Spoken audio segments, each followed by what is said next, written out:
Muitas vezes, quando um paciente traz o resultado do exame de colesterol e a gente observa que o nível de colesterol no sangue está elevado, o paciente vem com uma justificativa de que, no caso dele, o colesterol elevado é genético.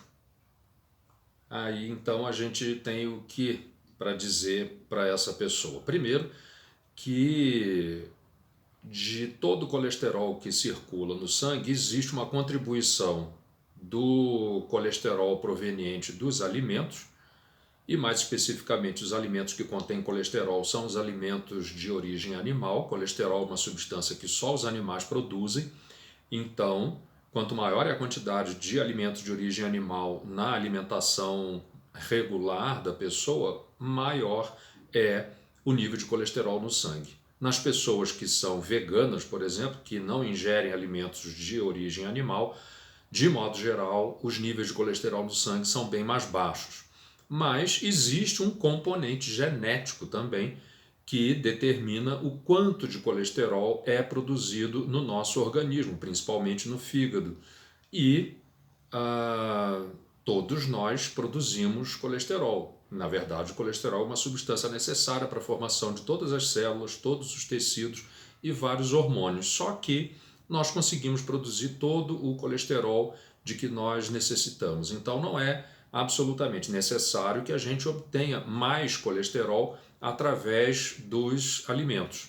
Então, como não existe um sistema que bloqueia a fabricação de colesterol no fígado, quando já existe colesterol em quantidade suficiente, tudo aquilo que se obtém através da alimentação se soma com o colesterol que é produzido no próprio fígado. Mas não são só os alimentos de origem animal que fazem aumentar o colesterol no sangue. As gorduras saturadas que estão presentes tanto em alimentos de origem animal quanto alguns produtos de origem vegetal também são capazes de aumentar o colesterol no sangue. E quais são as principais fontes de gordura saturada nos alimentos? Existem gorduras saturadas em grande quantidade nas gorduras de origem animal, como a banha de porco e a manteiga, mas alguns óleos vegetais têm uma quantidade muito grande de gordura saturada. São eles o óleo de palma, que é muito usado na indústria de alimentos, e o óleo de coco, que está na moda. E para se ter uma ideia, enquanto banha de porco e manteiga tem entre 50% e 60% de gordura saturada, que não é pouco, os óleos vegetais de uso culinário têm entre 5% e no máximo 10% de gordura saturada, mas o óleo de coco tem 87% de gordura saturada. Então, o óleo de coco já existe um consenso no meio científico internacional de que ele não deve ser usado por via oral para alimentação humana. Está muito em moda no Ocidente, mas ele sempre foi usado em ilhas do Pacífico e na Índia também é o principal óleo de uso culinário.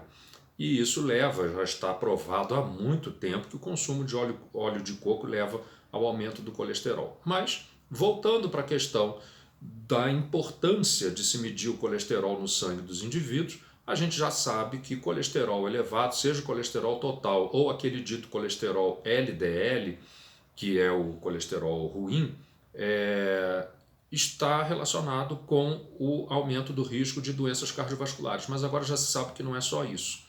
Então, por exemplo, o nível de colesterol LDL está relacionado com o aumento do risco de formação de placas de ateroma, popularmente chamadas de placa de gordura, mas não é exatamente isso. Essas placas são de um tecido vivo na parede dos vasos sanguíneos e esse processo de formação dessas placas inclui um elemento de inflamação tecidual que é acompanhado também de formação de fibrose.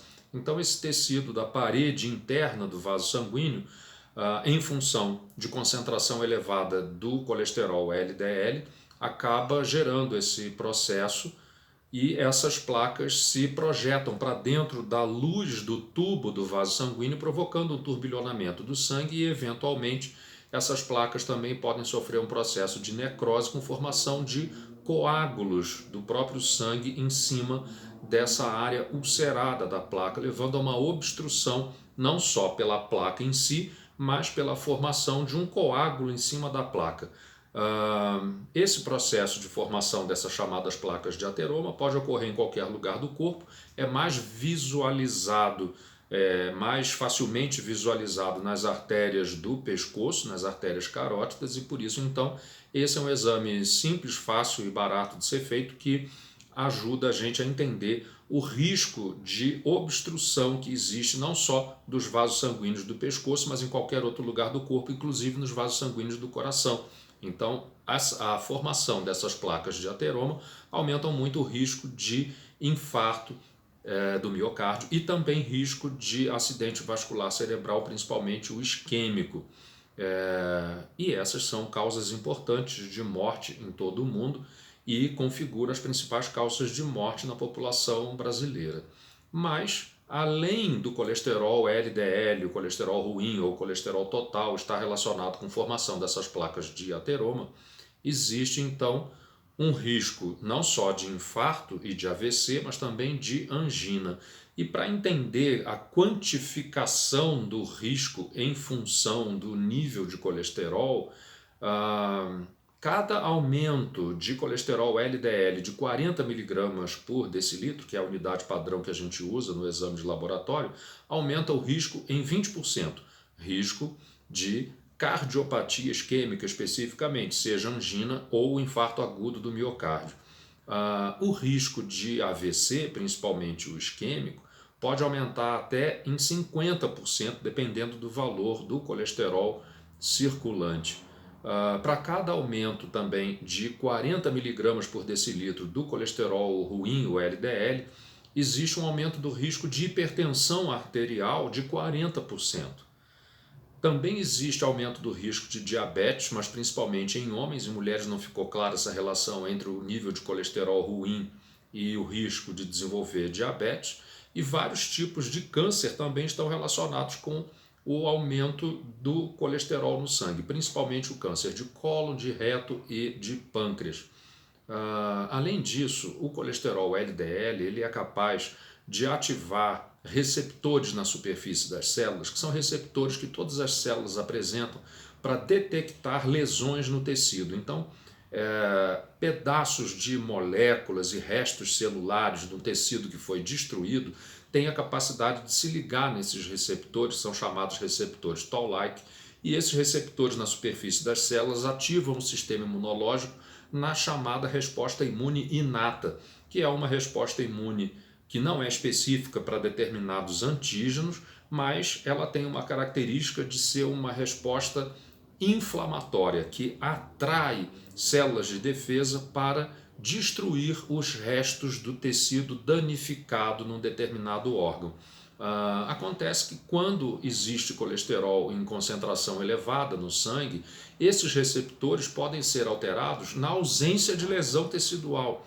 Então existe um aumento da ativação de resposta inflamatória em todo o corpo quando o colesterol LDL está elevado. E isso leva então a uma inflamação crônica, mas de baixa intensidade, que não é acompanhada de dor no corpo, nem febre, mas que está relacionada com o aumento do risco de desenvolver uma série de doenças onde existe um componente inflamatório importante, como por exemplo as doenças inflamatórias intestinais, seja colite ulcerativa ou doença de Crohn, a esclerose lateral amiotrófica e doença de Alzheimer, que são doenças neurodegenerativas, assim como a esclerose múltipla. Então até mesmo o cérebro acaba sendo afetado de uma maneira geral em função da inflamação desencadeada pelo colesterol elevado. Um dado também interessante que o colesterol total, embora hoje em dia se use mais como parâmetro para avaliação de risco o colesterol dito ruim, o LDL, mas o colesterol total, quando está acima de 240 miligramas por decilitro, aumenta o risco de morte por doença cardiovascular, principalmente infarto e AVC, em 45%. Risco de morte, não é nem risco de desenvolver a doença infarto ou AVC. Então, a gente vê o quanto que é importante observar esses valores de colesterol no sangue do indivíduo e tratar de maneira adequada, tanto através da mudança de hábito alimentar e também uso de medicamentos, quando a gente não consegue somente através do hábito alimentar alcançar os níveis desejados de colesterol LDL. Mas não é só colesterol que está relacionado com o risco de doença cardiovascular. Outra gordura no sangue, que é o triglicerídeo, também está relacionado. Existe uma relação que é a seguinte: para cada aumento de 90 miligramas por decilitro do nível de triglicerídeo no sangue, aumenta o risco de doença cardíaca, infarto e angina em 20%. Também a elevação de triglicerídeos no sangue, sendo que o normal é até 150 miligramas por decilitro, aumenta o risco de insuficiência cardíaca, de fibrilação atrial, que é uma arritmia cardíaca potencialmente grave e fatal. Aumenta também o risco da formação das placas de ateroma, levando à obstrução de vasos sanguíneos, que pode levar ao infarto do miocárdio, ao AVC isquêmico e a outros infartos de outros tecidos, não é só no coração e no cérebro. Também aumenta o risco de desenvolver hipertensão arterial e uma doença inflamatória como a artrite, por exemplo, também está relacionada com elevação de triglicerídeos no sangue, assim como diabetes tipo 2. Então, a partir desse conhecimento, fica claro que é importante dar uma atenção muito grande aos níveis de colesterol no organismo e tratar de maneira correta e não cair naquela conversa tentadora de que o meu colesterol é alto porque é genético, como se isso fosse uma desculpa para não tratar o problema. E existe um outro detalhe também, muitas pessoas dizem, não, meu colesterol está alto nesse exame, mas é porque ontem eu comi churrasco. E na verdade, não existe uma relação tão imediata do tipo de refeição que a pessoa fez no dia ou na véspera ou poucos dias antes, com o nível de colesterol circulando no sangue. Tanto é assim que mesmo quando a pessoa faz mudança de hábito alimentar e inicia o uso de medicamento, a gente só deve repetir o exame de colesterol depois de uns 2, 3 meses, porque ele vai baixando muito lentamente. Então, para aqueles que tiveram interesse em acompanhar, até aqui, muito obrigado.